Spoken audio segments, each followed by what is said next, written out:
Assalamualaikum warahmatullahi wabarakatuh. Kembali lagi di channel Mendadak Horor. Apa kabar? Semoga sehat selalu ya. Dukung channel ini supaya bisa berkembang. Tak usah berlama-lama lagi, kita masuk ke ceritanya. Desa Sugihwaras, tahun 2001. Desa ini terpencil, dikelilingi ladang jagung dan hutan kecil yang gelap saat malam turun. Jalanannya masih tanah merah, listrik sering padam, dan kabar buruk lebih cepat menyebar daripada surat resmi dari kecamatan. Di ujung gang kecil yang mengarah ke balai desa, berdiri sebuah rumah tua dengan teras sederhana dan warung kecil di depannya. Di sanalah Bu Ratmi tinggal. Seorang janda muda berusia 30-an, berwajah ayu dengan sorot mata teduh, tapi menyimpan kesedihan yang dalam. Suaminya, Darmin, meninggal setahun lalu dalam kecelakaan tambang kapur di desa sebelah. Sejak itu, Ratmi hidup sendiri. Ia membuka warung kecil yang menjual kopi, rokok, mie instan, dan gorengan, tempat nongkrong favorit para bapak-bapak selepas bertani. Tak ada yang mencurigakan dari Ratmi. Ia ramah, tapi tidak genit. Ia sopan, namun jarang berbicara kecuali ditanya. Tapi bagi sebagian perempuan di Sugihwaras, kecantikan Ratmi adalah ancaman.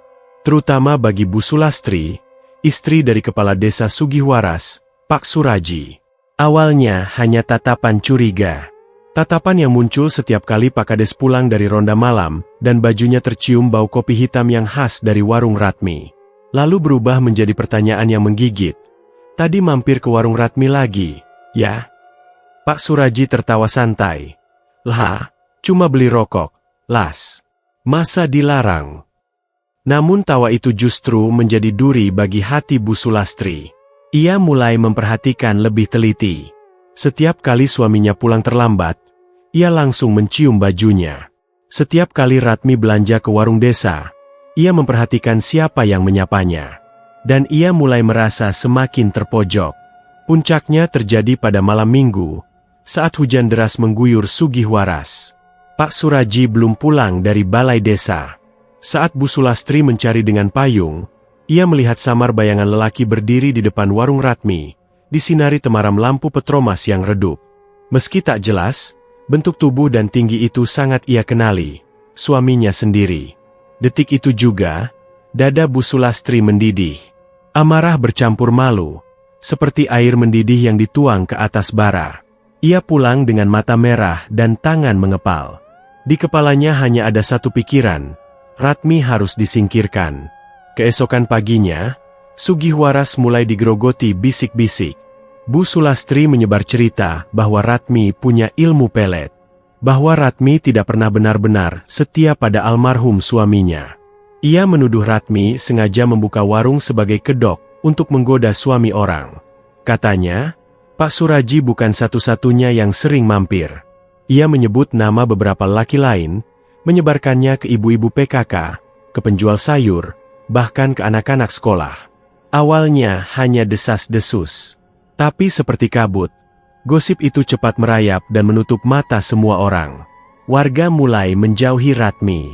Anak-anak yang biasa membeli permen di warungnya kini hanya lewat sambil berbisik-bisik. Beberapa pemuda yang dulu sering ngopi di situ mulai takut mampir. Bahkan ada ibu-ibu yang terang-terangan meludah saat lewat depan warungnya. Ratmi merasa terasing di rumah sendiri. Suatu pagi, saat ia sedang menyapu halaman, sebuah batu kecil dilempar ke arahnya. Disusul tawa anak-anak kecil yang segera lari. Ratmi hanya bisa berdiri kaku, memegang sapu dengan tangan gemetar. Matanya memerah, tapi tak satu air mata pun jatuh. Ia tahu, ini bukan lagi sekadar gosip. Ini sudah menjadi fitnah yang beracun. Suara ketukan pintu semakin jarang. Warungnya sepi. Bahan makanan mulai membusuk. Malam-malamnya kini hanya ditemani suara jangkrik dan rasa takut. Ratmi tak tahu siapa yang memulai semua ini. Tapi hatinya mulai mencurigai seseorang, Bu Sulastri. Malam itu, Ratmi duduk di depan cermin. Wajahnya masih cantik, tapi sorot matanya berubah. Ia tak lagi hanya terluka, ia mulai merasa marah. Bukan karena dirinya dipermalukan, tapi karena fitnah itu menghancurkan nama baik almarhum suaminya juga. Ia menggenggam rosario kecil milik suaminya, memeluknya erat. Angin berdesir lewat jendela yang belum tertutup rapat, seolah membawa bisikan. Yang difitnah, jika tak dibela, akan membela dirinya sendiri. Dan malam itu, tanpa ia sadari, kekuatan tak terlihat mulai tertarik pada penderitaannya.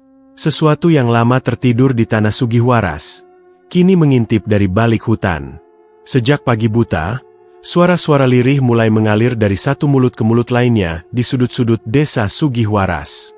Di emperan warung, di belakang musala, bahkan di balai desa, nama Ratmi kini menjadi bahan gunjingan yang tak pernah sepi. Tapi dari semua mulut yang berbicara, ada satu yang paling sibuk dan paling beracun, Bu Sulastri. Ia tidak menyebar fitnah sembarangan. Ada strategi licik di balik mulut manis dan tatapan pura-pura pedulinya. Ia tahu betul siapa yang bisa ia giring dengan cepat. Bu Juminten, ketua pengajian, yang dikenal sangat sensitif terhadap isu moral. Bu Marni, yang suaminya dulu sempat mampir ke warung Ratmi dan pernah pulang ke Maleman. Dan Bu Darmi, istri ketua RT yang haus kekuasaan sosial. Saya cuma bilang, "Loh ya, saya nggak nuduh," ujar Bu Sulastri dengan gaya seolah prihatin. "Tapi masak, tiap malam ada aja laki-laki mampir ke warung janda? Kopi bisa bikin ketagihan, tapi kalau yang jual juga manis, ya mungkin bikin lupa istri di rumah." Kalimatnya diucapkan pelan, tapi ibarat api kecil yang disulut di ladang ilalang kering. Cepat menyebar, dan tak bisa dihentikan. Sebentar saja, wajah Ratmi berubah dari sekadar janda pendiam menjadi perempuan penggoda, pemakai susuk, bahkan disebut-sebut pelihara tuyul karena warungnya dulu tak pernah sepi. Yang paling keji bukan hanya tuduhannya, tapi bagaimana Bu Sulastri membuat cerita itu seolah berdasarkan bukti. Ia menyebarkan kabar bahwa Pak Suraji, suaminya sendiri, mulai sulit tidur dan kerap menyebut nama Ratmi dalam tidur. "Saya dengar sendiri, loh," katanya sambil terisak. Dia ngigau, nyebut-nyebut, "Ratmi, Ratmi, kopinya enak sekali." Padahal semua itu hanyalah akting. Kebohongan yang dibungkus kepedihan palsu demi menambah simpati. Dan warga Sugihwaras yang haus cerita, menelannya mentah-mentah. Warung Ratmi makin sepi. Siang hari hanya ada lalat yang berdengung di atas kerupuk dan gorengan yang tak lagi hangat.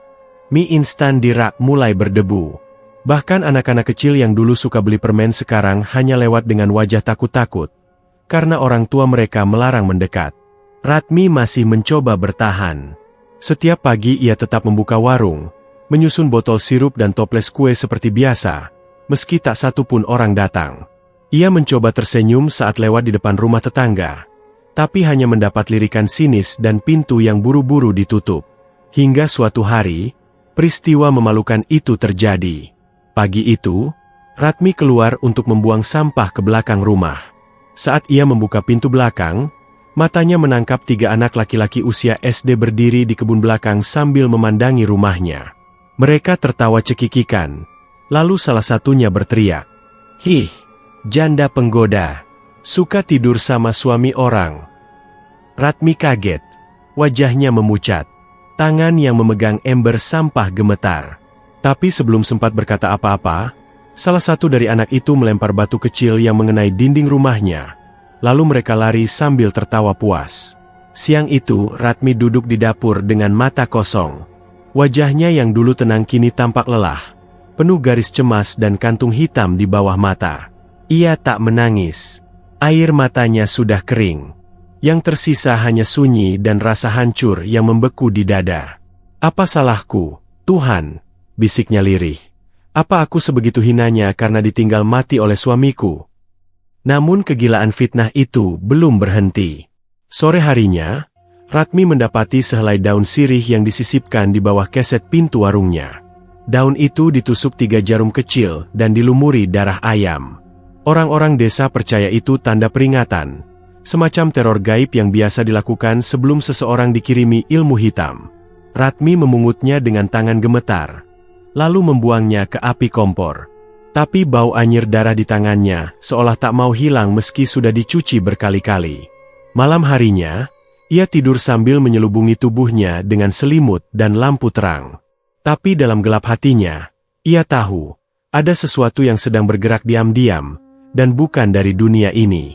Sementara itu, Di rumah Pak Kades, Bu Sulastri berdiri di depan cermin besar di kamar mandi. Ia menatap wajahnya sendiri lama sekali.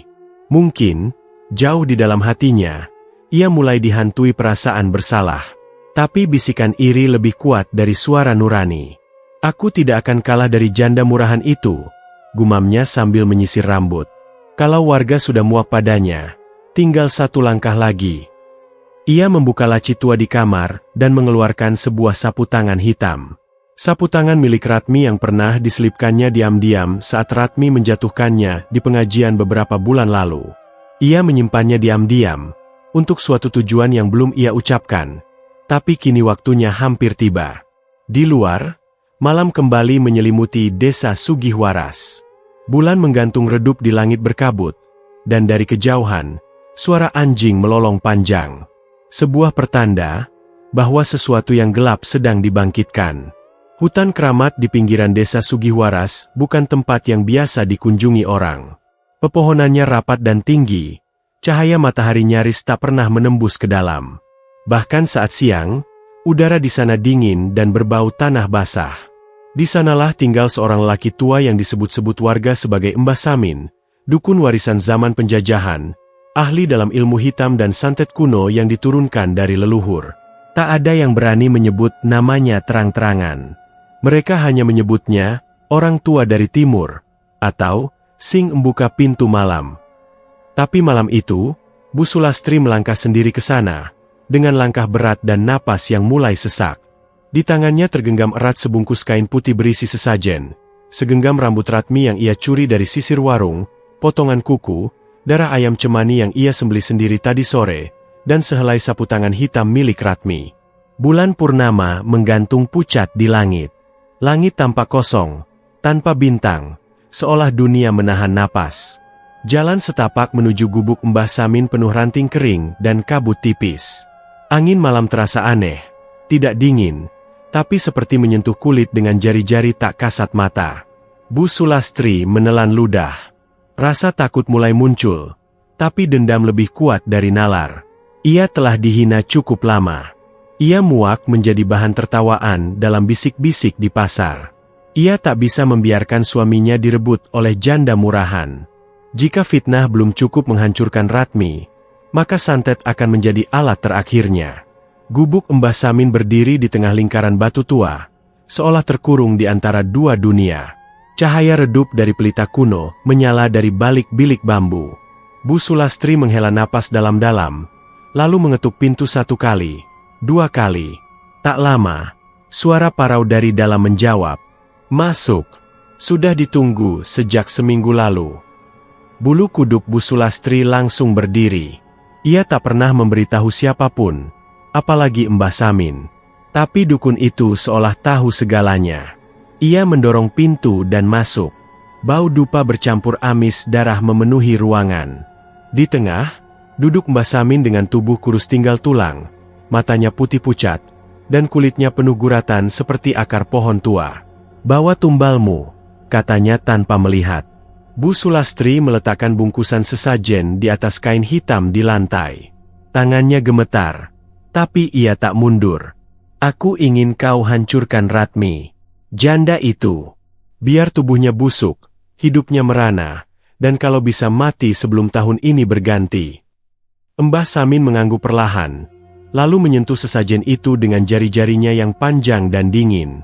Ia mencium rambut Ratmi, lalu menyeringai. "Permintaanmu gelap, maka harga yang harus kau bayar juga gelap." "Apa maksudnya?" "Kau tidak bisa sekadar datang dan pergi. Kau harus menyerahkan ikatan darah. Siapapun yang kau cintai, bisa menjadi jaminan. Dan kau harus siap menerima sisa energinya, sebab santet ini akan kembali padamu, dalam bentuk yang berbeda." Bu Sulastri menelan ludah. Ia tak tahu apa maksud Mbah Samin, tapi ia mengangguk cepat. "Aku siap. Aku rela." Mbah Samin tersenyum miring, lalu bangkit dan mengambil kendi tanah liat. Ia menuang cairan hitam pekat ke dalam mangkuk batu, lalu mencelupkan rambut Ratmi ke dalamnya. Mulutnya mulai melantunkan mantra dalam bahasa Jawa kuno, suaranya parau dan bergetar, seperti datang dari lorong panjang masa lalu. Angin berputar di dalam gubuk. Lilin berkedip-kedip. Dinding bergetar pelan, dan dari luar terdengar suara gamelan samar, pelan, menyayat. Ratmi, Ratmi, dagingmu akan melepuh. Jiwa dan ragamu akan tercerai. Kau akan melihat sendiri tubuhmu busuk, dan tak ada yang mau menyentuhmu. Bu Sulastri menutup telinganya, tapi suara gamelan makin keras, seperti datang dari dalam kepalanya. Di atas mangkuk, rambut Ratmi menghitam, lalu berubah jadi abu, dan dari dalamnya keluar asap putih berbentuk ular kecil yang melesat ke udara, menembus atap. Sudah selesai, kata Mbah Samin. Tapi ingat, mulai malam ini, hidupmu tak akan sama. Bu Sulastri buru-buru pergi, berjalan cepat menembus hutan dengan dada berdebar. Saat ia kembali ke jalan desa, kabut perlahan menghilang, namun suasana Sugihwaras terasa berbeda. Jalan yang biasa ia lewati kini sunyi tak wajar. Tidak ada suara jangkrik, tidak ada angin, tidak ada kehidupan. Dan saat ia melintasi rumah Ratmi dari kejauhan, ia mengira melihat bayangan hitam berdiri di balik jendela kamar, menatap lurus ke arahnya. Malam itu, Bu Sulastri tidur dengan gelisah. Suaminya sudah tertidur, tapi ia mendengar suara gamelan samar dari arah sumur belakang. Ia mencoba mengabaikannya, menarik selimut, dan memejamkan mata. Namun sesaat sebelum tidur, ia mendengar bisikan. Perjanjian sudah dibuat, darah akan dibayar dengan darah. 3 hari setelah malam purnama itu, desa Sugihwaras mulai terasa berbeda, tapi hanya segelintir orang yang benar-benar menyadarinya. Bagi kebanyakan warga, perasaan gelisah yang tiba-tiba, hawa dingin di siang bolong, dan suara gamelan samar di waktu maghrib dianggap angin lalu. Tapi tidak bagi Bu Ratmi. Sejak malam Jumat kemarin, ia merasa rumahnya seperti ditinggali lebih dari 1 jiwa. Bukan karena ada orang lain masuk, tapi karena ada sesuatu yang tak terlihat, yang setiap malam menemaninya. Dalam diam, dalam gelap, dan dalam dingin yang merambat sampai tulang. Malam pertama, Ratmi terbangun sekitar pukul 2 dini hari. Udara terasa berat, seperti ada kabut yang mengendap di dalam kamar. Jendela kamar tertutup rapat, tapi gorden tipisnya berkibar pelan, seperti ditiup angin. Padahal tak ada celah sedikit pun. Lalu terdengarlah itu, suara gamelan. Perlahan, sayup, seolah berasal dari dalam tanah. Suara kenong dan gong kecil yang memanggil, menari, mengarak sesuatu dari dunia yang lebih dalam. Ratmi duduk di tempat tidur dengan keringat dingin membasahi keningnya. Ia menatap ke arah jendela, dan untuk sepersekian detik, ia melihat bayangan kepala mengintip dari balik kaca. Wajah pucat, mata gelap seperti lubang hitam, dan senyum yang lebar tak wajar. Ketika ia teriak dan menyalakan lampu, sosok itu lenyap. Tapi di bawah jendela, tikar kecilnya basah seperti diludahi seseorang. Bau amis menyengat dan tak kunjung hilang bahkan setelah disiram air wangi. Hari-hari berikutnya tidak menjadi lebih baik. Di warungnya yang sudah sepi, toples-toples mulai jatuh sendiri dari rak. Mangkuk pecah meski tak disentuh. Bahkan suatu siang, saat Ratmi sedang merebus air, kompor tiba-tiba menyemburkan api yang lebih besar dari biasanya, menyambar tirai dapur hingga hampir membakar rumahnya. Namun yang paling membuatnya merinding terjadi pada malam kelima. Sekitar pukul 11, Ratmi yang belum bisa tidur, duduk di ruang depan sambil memandangi lilin kecil yang menyala karena listrik padam. Di luar, hujan deras turun tanpa ampun. Petir menggelegar sesekali, menyinari bayangan genteng dan pohon-pohon bambu di belakang rumahnya. Tiba-tiba, dari arah belakang terdengar ketukan. 1 kali. Hening. Kemudian 2 ketukan lagi. Kali ini lebih cepat. Tok, tok, tok, tok. Ratmi berdiri perlahan. Jantungnya berdetak kencang. Ia berjalan ke arah pintu belakang dengan tangan gemetar, membuka daun pintu kayu yang sudah mulai lapuk. Saat pintu terbuka, tak ada siapa-siapa. Tapi angin dingin menerpa wajahnya, dan untuk sesaat, ia melihat sesuatu melayang di bawah pohon pisang di kebun belakang. Sebuah kain putih panjang, basah oleh hujan, terikat di dahan pohon, dan di ujungnya, menggantung sesuatu yang menyerupai boneka dari kain, dengan wajah digambar darah. Rambut manusia teranyam di lehernya. Ratmi menjerit. Ia mengambil payung, berjalan dengan susah payah menembus hujan, dan menurunkan boneka aneh itu. Tali pengikatnya kaku dan lengket. Di dalam kain boneka itu, ia menemukan sejumput rambutnya sendiri, potongan kuku, dan, yang membuatnya hampir muntah, darah haid kering yang sudah menghitam di sehelai sobekan kain kafan. Ia pingsan di tempat. Pagi harinya, ia ditemukan oleh Pak Sahid, tetangga yang lewat karena hendak ke sawah.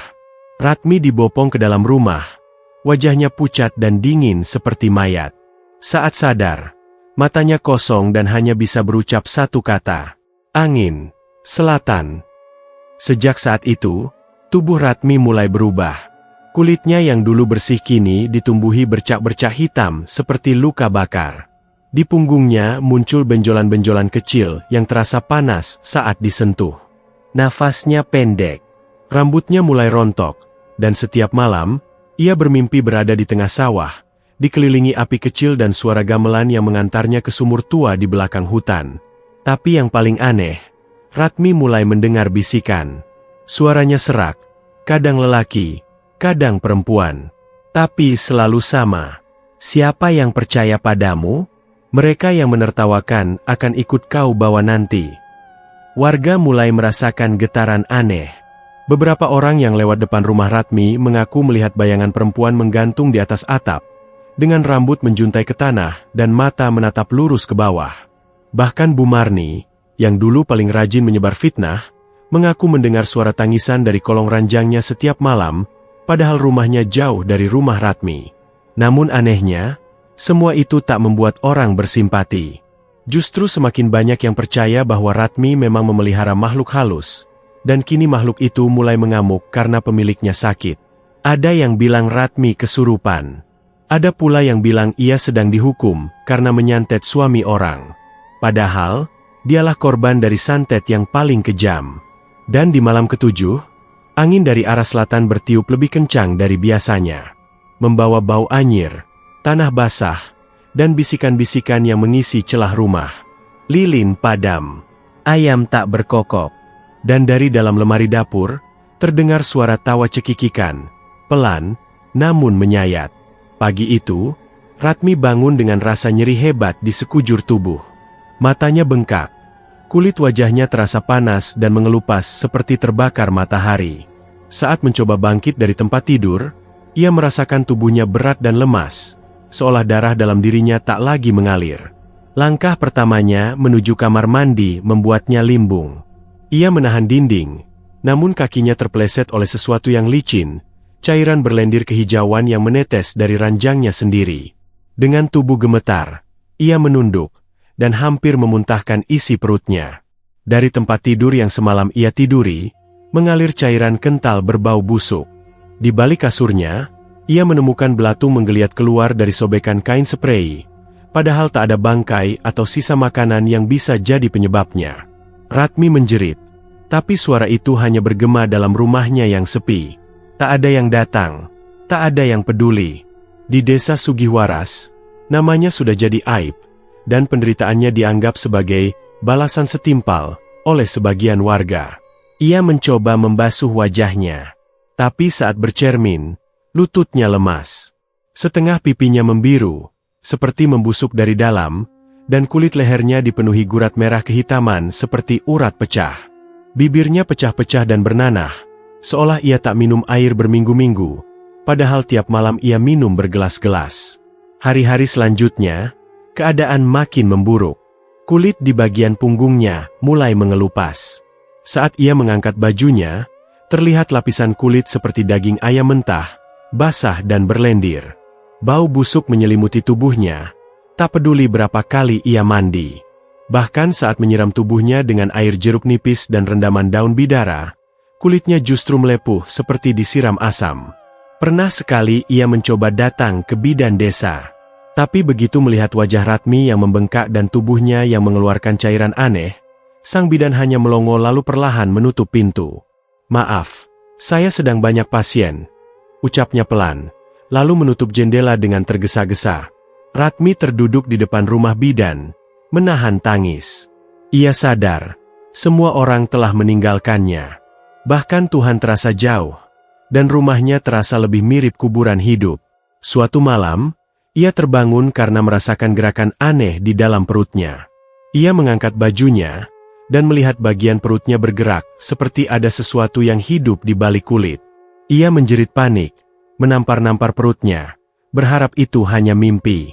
Tapi tiba-tiba, dari pusarnya keluar cairan hitam pekat yang mengalir deras, panas seperti minyak mendidih. Cairan itu jatuh ke lantai dan mendesis, meninggalkan bekas gosong.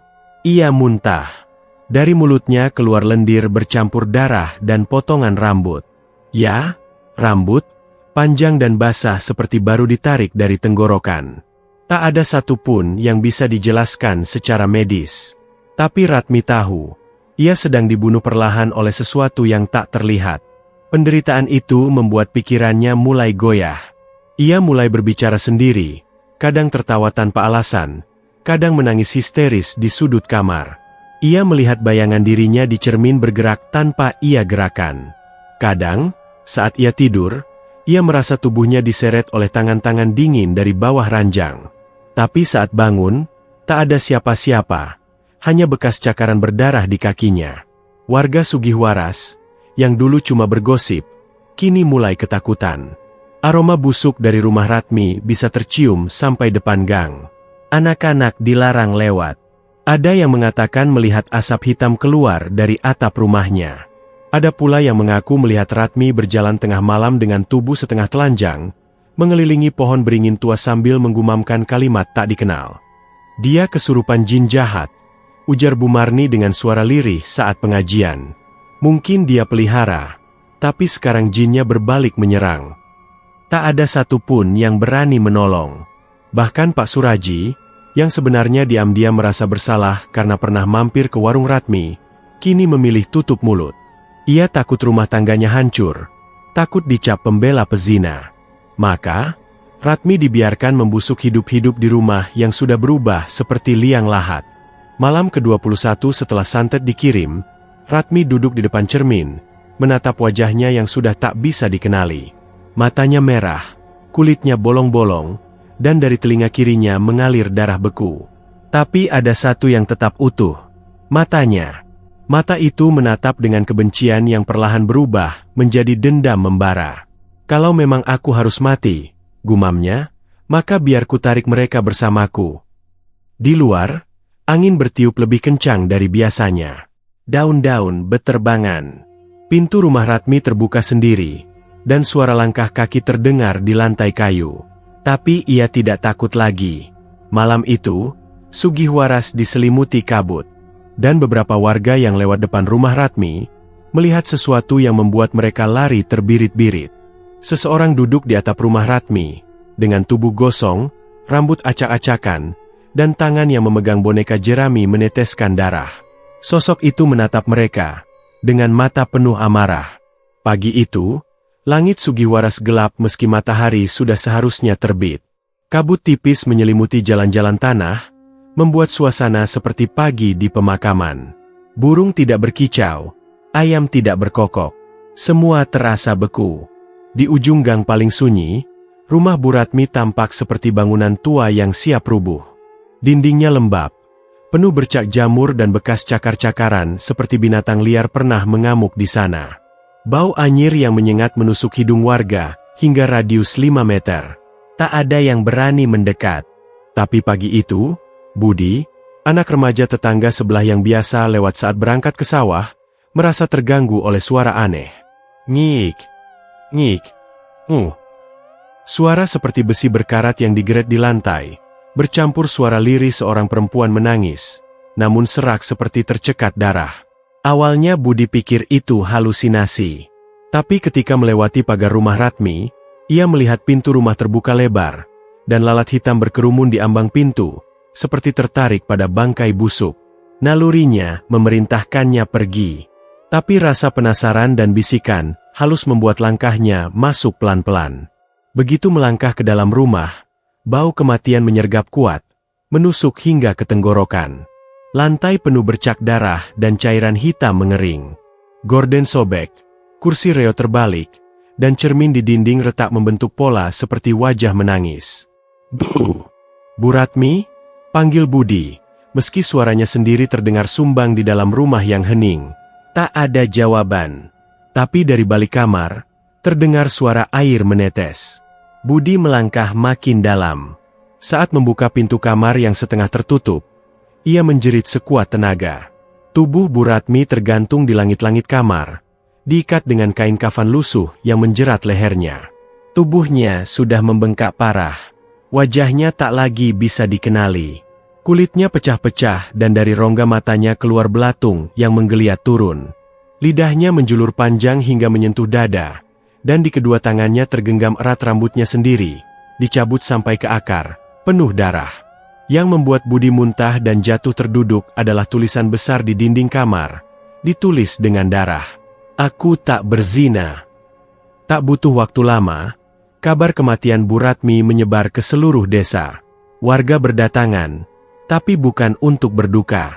Mereka datang dengan tatapan ngeri, jijik, dan bisik-bisik kejam. Ada yang mengucap istighfar, tapi banyak pula yang mencibir. Dosa besar tuh, mati bunuh diri.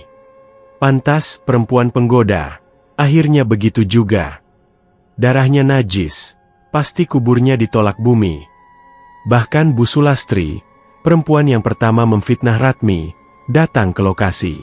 Ia berdiri di antara kerumunan, memasang wajah prihatin palsu sambil memeluk pundak suaminya.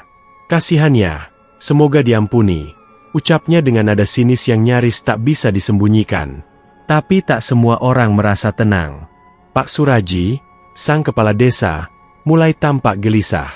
Ia tahu betul Ratmi bukan seperti yang dituduhkan. Ia tahu, kalaupun pernah mampir ke warung Ratmi, itu hanya untuk makan dan ngobrol biasa. Tapi karena tekanan istrinya dan warga, ia memilih diam. Dan kini, Ratmi telah mati dengan tragis. Jenazah Ratmi sulit diturunkan. Kain kafan yang menjerat lehernya terasa keras dan lengket, seperti menempel ke langit-langit. Butuh 4 orang laki-laki untuk menariknya, dan bahkan saat tubuhnya berhasil dibaringkan, mayat Ratmi tetap dalam posisi kaku seperti masih tergantung. Tak ada yang mau menyentuh jasadnya untuk dimandikan. Bahkan para ibu-ibu yang biasanya mengurus jenazah pun menolak. Maaf, Bu Ratmi itu bukan orang baik. Takut ikut sial kalau mandikan, ucap Bu Eni ketus. Akhirnya, jasad Ratmi hanya dilap seadanya oleh 2 pemuda desa yang dipaksa oleh ketua RT. Tak ada doa, tak ada penghormatan. Hanya kain putih compang-camping yang menutupi tubuh membusuk itu. Jenazahnya dikuburkan di pinggir pemakaman umum, di tanah paling ujung yang penuh semak dan jauh dari nisan lain. Saat liang lahat digali, cangkul beberapa kali patah. Tanah di bawah terasa keras, seperti menolak digali. Saat akhirnya lubang dibuat dan jenazah diturunkan, tanahnya mendidih dan keluar asap tipis, membuat semua orang mundur beberapa langkah. Pak Suraji yang menyaksikan pemakaman itu mulai pucat. Ia merasa mual, dadanya sesak, dan entah kenapa, matanya terus menatap wajah jenazah Ratmi dalam bayangan kain kafan. Matanya seperti terbuka sedikit, menatapnya dengan pandangan kosong, namun penuh dendam. Malam harinya, angin di Sugihwaras bertiup aneh. Pepohonan bergoyang tanpa sebab, dan hewan-hewan peliharaan warga mendadak gelisah. Anjing menggonggong tanpa henti.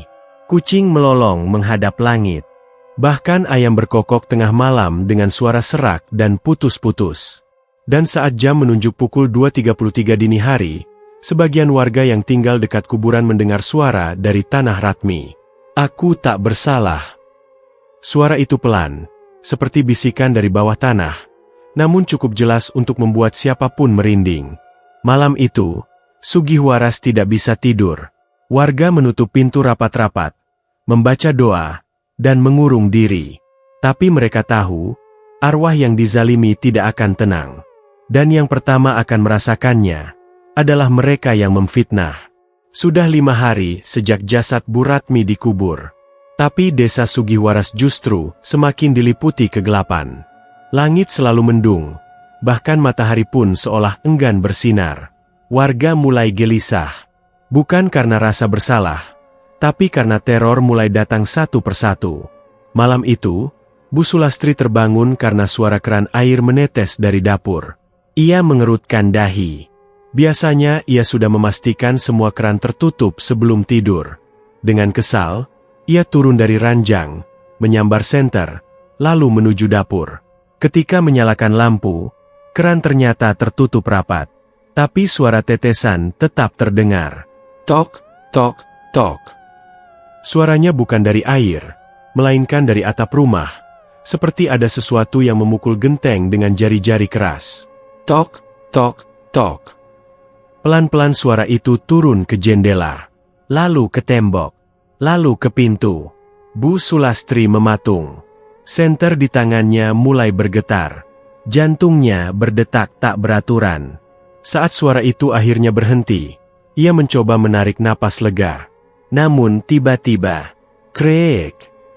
Pintu dapur terbuka perlahan, padahal ia yakin sudah dikunci. Dan dari balik gelapnya halaman, muncul sosok putih kotor berdiri diam. Wajahnya tak terlihat jelas, namun tubuhnya tampak membusuk, dengan rambut panjang acak-acakan dan ujung kain kafan menyeret tanah. Bu Sulastri terhuyung mundur. Siapa? Siapa kau? Sosok itu tidak menjawab. Ia hanya menunjuk ke arah Bu Sulastri dengan tangan penuh belatung, lalu mengucapkan satu kalimat lirih namun tajam. Kau yang membunuhku. Seketika lampu padam. Senter di tangan Bu Sulastri mati. Dan malam itu, ia ditemukan pagi harinya tergeletak di dapur. Lidahnya menggantung dan tubuhnya penuh luka cakaran, seolah diserang oleh kuku-kuku panjang dari alam lain. Namun Bu Sulastri masih hidup. Tapi sejak malam itu, ia kehilangan suara. Lidahnya seperti terkunci. Ia hanya bisa menangis dan menunjuk ke arah luar rumah ketika ditanya apa yang terjadi. Teror tak berhenti di sana. Pak RT Sugihwaras, pria yang paling lantang menolak pemakaman layak untuk Bu Ratmi, mendadak berubah sejak malam Jumat. Ia mulai bicara sendiri, menyembur tanah dari mulutnya, dan menggambar simbol aneh di dinding rumahnya dengan darah ayam. Istrinya, Bu Warni, menangis ketakutan dan memanggil dukun kampung. Mbah Wiryo, dukun tua yang sudah lama tidak dipanggil karena dianggap terlalu kuno, datang dan memandangi Pak RT dengan tatapan nanar. Ini bukan kesurupan biasa, gumam Mbah Wiryo. Ini arwah orang mati yang tidak diterima bumi, dan tidak diterima langit. Malam itu, Pak RT menjerit sambil merobek bajunya. Ia menunjuk-nunjuk pojok kamar sambil berteriak. Dia berdiri di situ. Dia menatapku. Dia tak punya mata. Tapi aku tahu dia melihat. Lalu, mendadak tubuh Pak RT melengkung tak wajar. Lehernya terpelintir ke belakang, dan ia mati seketika. Matanya terbuka lebar, membeku dengan tatapan horor yang tak terlukiskan.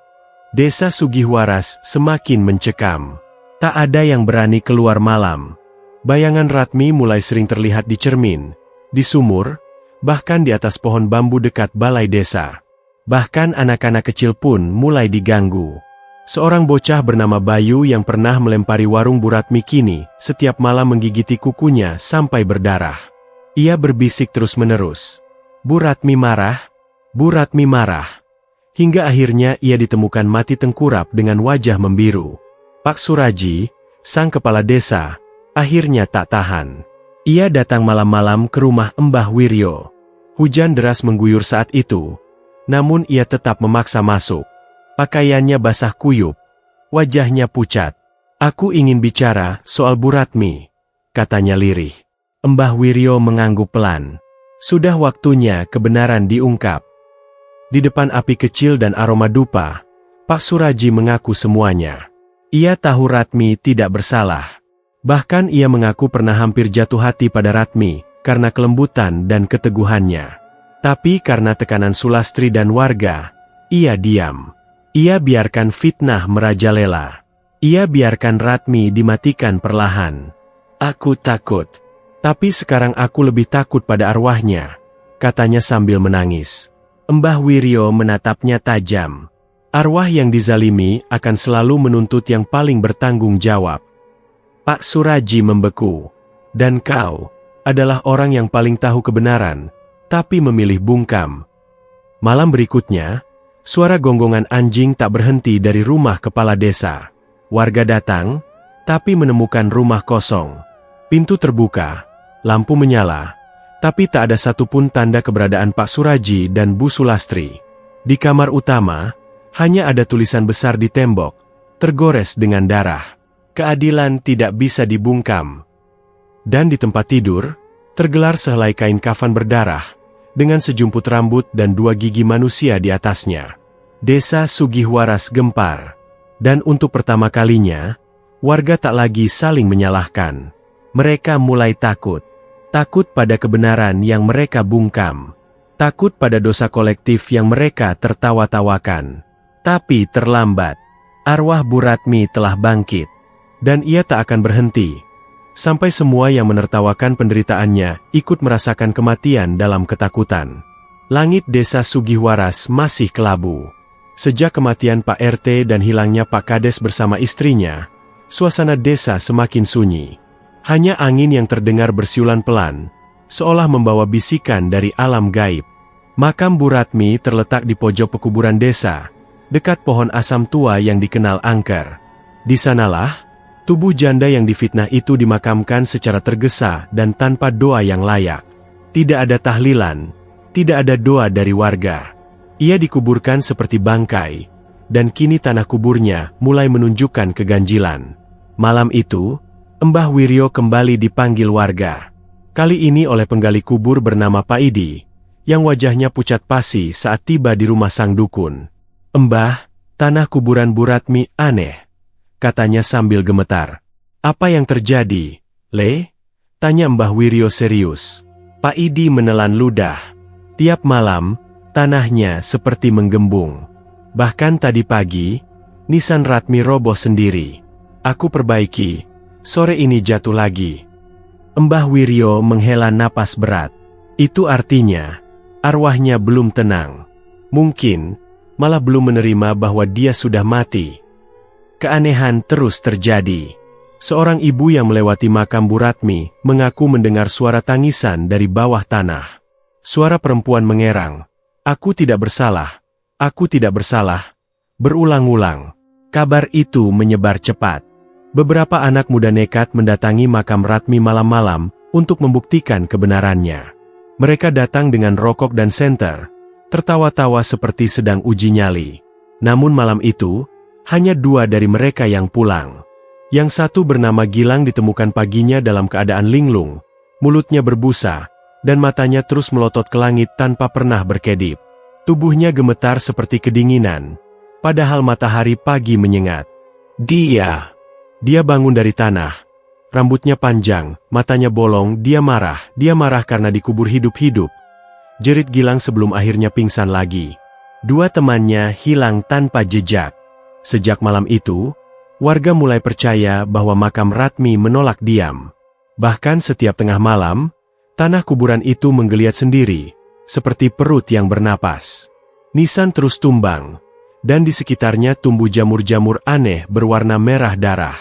Suatu malam, Mbah Wiryo dan Pak Idi memutuskan datang ke makam itu diam-diam, hanya berdua. Mereka membawa dupa, bacaan doa, dan sebuah kendi berisi air kembang 7 rupa. Langit tampak mendung, dan angin berhembus tajam, membuat daun-daun pohon asam melambai seperti tangan-tangan hantu. Ketika mereka sampai di depan makam Ratmi, tanahnya tampak basah, seperti habis diguyur hujan, padahal langit belum menurunkan air setetes pun. Bau anyir tercium dari sela-sela tanah. Pak Idi memegang lengan Mbah Wiryo erat-erat. "Mbah, saya takut." "Tenang, Le. Kita di sini bukan buat melawan. Kita hanya ingin menenangkan dia." Mbah Wiryo menancapkan dupa di atas pusara, mulai membaca doa, namun baru beberapa ayat, angin mendadak berhenti. Sunyi, mencekam. Lalu suara itu datang. "Kenapa? Aku difitnah?" Suara perempuan, lirih, penuh luka, namun menyayat telinga. Sumbernya tidak jelas, tapi terdengar seperti dari dalam tanah. Pak Idi mundur 2 langkah, tubuhnya gemetar hebat. "Mbah, saya dengar dia bicara dari bawah tanah." Mbah Wiryo tetap melanjutkan bacaan doanya. Tapi mendadak, Tanah kuburan pecah, seperti digali dari bawah. Sebuah tangan membusuk mencuat ke permukaan, dengan kuku panjang retak dan kulit berwarna hitam keunguan. Dupa padam seketika, dan kendi air kembang pecah tanpa sebab. Pak Idi menjerit, lari tunggang langgang meninggalkan Mbah Wiryo yang tetap berdiri, menahan napas. Tiba-tiba, sebuah suara berbisik dekat telinga Mbah Wiryo. Kau tahu aku tak bersalah. Kenapa kau ikut diam? Mbah Wiryo terjatuh. Tapi ia tidak lari. Ia menunduk, menangis. Maafkan aku, Ratmi. Maafkan kami semua. Suasana kembali hening. Tangan itu perlahan-lahan menghilang ke dalam tanah, dan pusara kembali seperti semula. Tapi langit mendadak bergemuruh. Petir menyambar pohon asam besar di sebelah makam, membelah batangnya hingga terbakar. Malam itu, pohon asam keramat desa Sugihwaras tumbang. Dan sejak saat itu, bau busuk seperti bangkai menyelimuti pekuburan. Keesokan harinya, warga digegerkan oleh kejadian mengerikan lainnya. Makam Bu Ratmi terlihat terbuka, seperti ada yang menggali dari dalam. Tapi anehnya, tidak ada mayat di dalamnya. Orang-orang panik. Beberapa bahkan histeris. Mereka berteriak makamnya dibongkar pencuri mayat. Tapi Mbah Wiryo berkata lain. Ini bukan dicuri manusia. Ini artinya, arwahnya sudah tidak ingin tinggal di dalam tanah. Ia ingin berjalan di antara kita. Warga pun mulai ketakutan keluar rumah. Mereka mengunci pintu, memaku jendela, menyalakan lampu hingga pagi. Tapi sosok Bu Ratmi mulai muncul bukan hanya di pekuburan, melainkan di pekarangan warga, di dalam cermin, bahkan di kamar mandi. Orang-orang mulai terbangun karena mendengar ketukan 3 kali dari dalam lemari. Ada yang mendengar tangisan perempuan dari sumur, ada pula yang melihat bayangan wanita dengan tubuh membusuk di atap rumah. Sugihwaras telah berubah. Tak ada lagi rasa aman. Arwah Bu Ratmi telah kembali dari tanah, dan ia belum selesai menuntut balas. Langit di atas desa Sugihwaras tampak muram. Awan hitam menggulung pekat, menyelimuti matahari yang tak mampu menembus kabut tipis di atas tanah. Suasana mencekam menjalar seperti penyakit. Warga desa mulai percaya bahwa arwah Bu Ratmi telah bangkit, bukan sebagai ruh lembut yang mencari kedamaian, melainkan sebagai roh pendendam yang menuntut balas atas fitnah dan kematian kejam yang diterimanya. Sudah seminggu berlalu sejak makam Bu Ratmi ditemukan terbuka dan kosong. Namun teror malah semakin menjadi-jadi. Setiap malam, suara jeritan terdengar dari berbagai penjuru desa, seperti berasal dari 2 tempat sekaligus. Sosok wanita dengan rambut panjang menjuntai, mata berlubang, dan mulut robek hingga ke pipi mulai menghantui rumah-rumah warga, terutama mereka yang dulu menertawakan atau mengusir Bu Ratmi semasa hidup. Ibu Kasinem, tetangga yang pernah menyiram Bu Ratmi dengan air comberan karena termakan fitnah Bukades, ditemukan tewas tergantung di dapur. Lidah menjulur panjang dan matanya melotot ke arah langit-langit. Di dinding, tertulis dengan darah, siapa yang ikut tertawa, akan ikut menderita. Sementara itu, Bukades, perempuan yang menjadi akar dari semua malapetaka, masih bersembunyi di rumah orang tuanya di luar desa, setelah kabur bersama suaminya, Pak Kades. Tapi malam itu, satu hal aneh terjadi. Pak Kades, yang selama ini tampak sehat-sehat saja, mulai mengigau. Ia memanggil-manggil nama Ratmi sambil menangis. Maaf, aku tidak pernah menyentuhnya, semua itu bohong. Bu Kades yang panik mencoba membangunkannya. Tapi Pak Kades malah menamparnya, dan menunjuk ke pojok kamar. Itu dia, Ratmi, dia ada di sana. Matanya kosong, dia berdarah. Dia lihat aku. Dan benar saja. Di sudut ruangan, muncul sosok perempuan dengan tubuh setengah membusuk. Rambutnya menutupi sebagian wajah, tapi dari sela-selanya terlihat senyum miring yang penuh dendam. Pak Kades menjerit dan lari keluar rumah. Bu Kades mengejarnya, tapi belum sempat keluar dari pintu, suara tulang patah terdengar dari atas. Ia menengadah. Sosok Ratmi berdiri di langit-langit, merangkak seperti laba-laba, menatapnya lurus-lurus. Kau yang mulai semua ini, sekarang rasakan hukumanmu. Tubuh Bu Kades mendadak sulit digerakkan. Seolah udara berubah menjadi lumpur pekat yang menahannya. Telinganya berdarah, matanya menghitam, dan dari mulutnya keluar ulat hidup yang menggeliat disertai bau bangkai busuk. Pak Kades ditemukan keesokan harinya di ladang kosong. Matanya bolong, tubuhnya kaku seperti batu, dengan wajah penuh teror. Sementara Bu Kades hilang. Yang tersisa hanyalah bekas cakaran darah di dinding rumah, dan sehelai rambut panjang di dalam baskom air. Malam-malam berikutnya, Sugihwaras semakin sunyi. Tak ada lagi suara ayam berkokok atau anak-anak bermain. Yang terdengar hanya derap langkah tak terlihat, suara ketukan dari dalam lemari, dan jeritan orang-orang yang dibisiki oleh suara tak kasat mata. Warga yang pernah ikut memfitnah Ratmi mulai mengalami nasib tragis satu persatu. Pak Bardi, yang menyebarkan kabar perselingkuhan Ratmi ke pos ronda, ditemukan tercekik dengan lidah sendiri, membusuk di depan balai desa. Bu Warsih, yang dulu memimpin pengusiran Ratmi dari acara hajatan, mendadak buta dan tangannya lumpuh.